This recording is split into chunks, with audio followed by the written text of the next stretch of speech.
Hello, in this lesson I would talk about malicious software.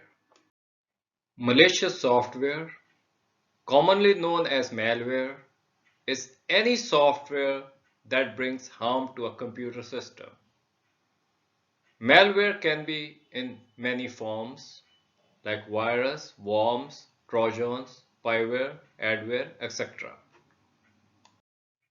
A computer virus is a type of malicious code or program written to change the way a computer operates and is designed to spread from one computer to another.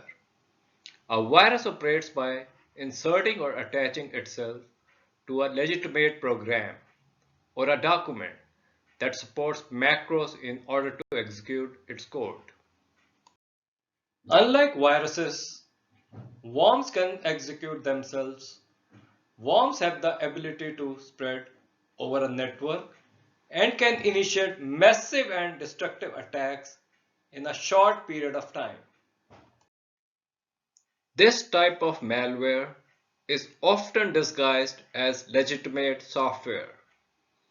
Trojans can be employed by cyber thieves and hackers trying to gain access to user systems. Users can be tricked by some form of social engineering into loading and executing Trojans onto their systems.